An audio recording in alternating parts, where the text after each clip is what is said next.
So here we are, after we've been destroyed and attacked by this white supremacist terrorism, colonialism, and imperialism. What is the weapons of white supremacy? Imperialism and colonialism didn't create crackers. Crackers created imperialism and colonialism and all the other isms and schisms that we face on a daily, nightly, and consistent basis. So we deal with this dynamic. So we're the same people whom you could put us on slave ships, beat us down to the spinal column, blood gushing out of our back, beat us until we're limp and paralyzed or almost dead on the ground, rape our mothers, rape our sisters, rape our wives, and even rape us as men. And we'll get right back up and say, will you hold hands with us? Will you sing with us? Will you pray with us? We're the same people that you could, 1963, Kelly Ingram Park in Alabama, close by the 16th Street Baptist Church.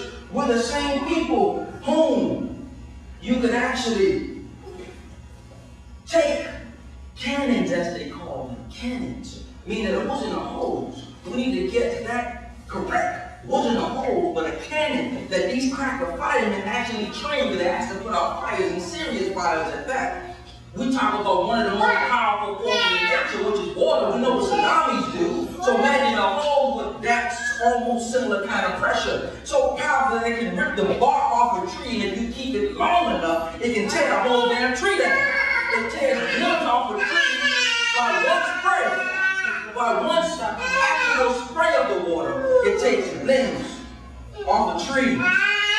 So they took these cannons and actually sprayed them at our babies, breaking arms, giving our children actual whiplash, and it was so powerful. According to some of what went down, some of our children, they ripped the hair out of their head when the water sprayed across their head, spraying them all over the damn ground, and they didn't stop at that. These no good bastards, these no good dogs, these no good beasts. Then as two-legged dogs, sending four-legged dogs in, and they bit our babies, our little girls, black men and black women as well, and our elders and the grooms, bit the breast off of black women and black little girls, bit us in the throats, bit off our fingers. And even after that, Jimmy Lee Jackson standing up and basically in a position just for our freedom, liberation, and salvation as he understood it. And then trying to protect his grandfather, who was 70, 90 years old at the time, Hagar Jackson, as the sheriffs went inside the cafe there and started beating all the people who were in there, eating black folks in there, eating at that time there in Alabama, and tried to beat Jimmy Lee Jackson's mother, and he covered them. This cracker shot Jimmy Lee Jackson in the stomach, and then he died days later. This is what sparked the actual march that took place during the Civil Rights era, which led into, the crackers didn't stop there until Bloody Sunday. Bloody Sunday was because of Jimmy Lee Jackson. And we're the same people. After you've done all that to us, we'll get up to the same person who's done it to us and say, will you sing with us? Will you hold hands with us? Will you sing, we shall overcome? That's us. We're the same people that can shoot our sons 41 times, 42 times. Katiata Jalo. As some know it's Diallo, but it's Jalo in the proper context. Katiata Jalo, she said that, two wrongs don't make a right. I pray for the people that killed my son, Amadou Jalo. I pray for them, and I have faith in the American criminal justice system. We're that same people. You can shoot our sons 41, 42 times, like a dog. It doesn't take that much bullets to shoot a goddamn lion or elephant.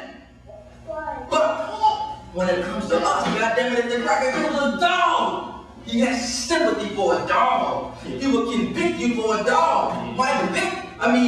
The brother, he wasn't even directly involved in the dog incident. But they said that he financed Bad News Kennel, and he got paid for a lifetime of recovery of a certain amount of dogs, and he's responsible by financing for $6 to $8. Are you serious? Are you serious? Not that I don't love nature, I love nature. But it wasn't us who established dog fighting. These crackers in ancient Rome. Dog fighting, lion fights, and all kinds of stuff. You heard about Daniel in the lion's den. We haven't forgot about that. But when we get into the reality of things, we go back to the kind of people we are. We're the same people that you can beat us 56 times in 81 seconds. To where our jaw is hanging off the face, to where our eyes are rearranged in the socket, to where our limbs are so broken and so limp and our spine is all messed up that we can't even walk.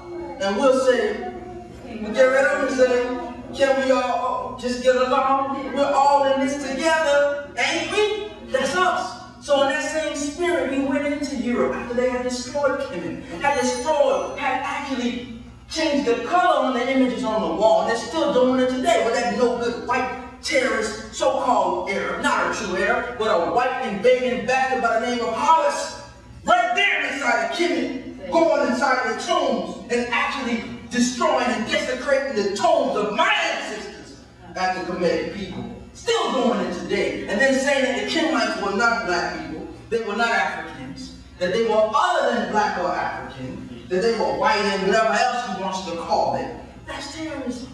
And he doesn't even allow anyone else to go there as archaeologists and Egyptologists. He doesn't allow them unless he's actually over it all. And this cracker has taught all type of madness.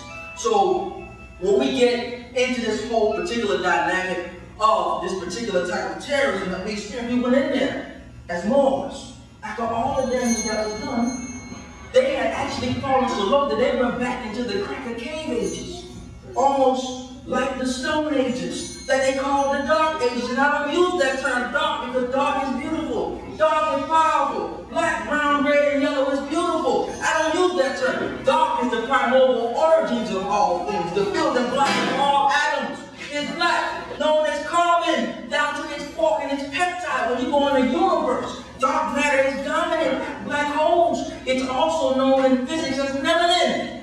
So it's that powerful. According to scripture, we went into that. They talk about the image of the darkness, the righteous blackness, the invisible God made into the flesh. That's Galatians 1:13. Then we get into Jeremiah 8:21, where it says that, but God says, Ani Koder in the Hebrew, which also means the same thing in Arabic, which means that I am black. The unseen primordial darkness manifested by what you see.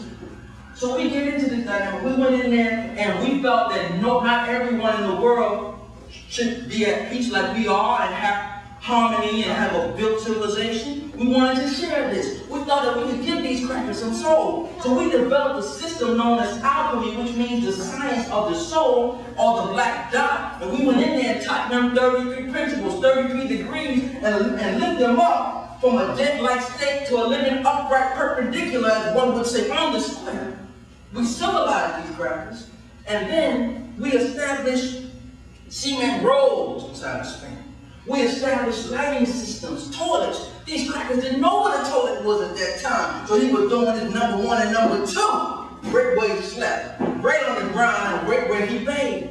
He did this when he was in the cave, and he did this during the white ages, the cracker ages. So then we go into that particular dynamic of things. We built roads and we united even the spiritual systems there. We united the Judaism, the Christianity, and with the Islam and the other indigenous and animist dynamics there. We did all of that there.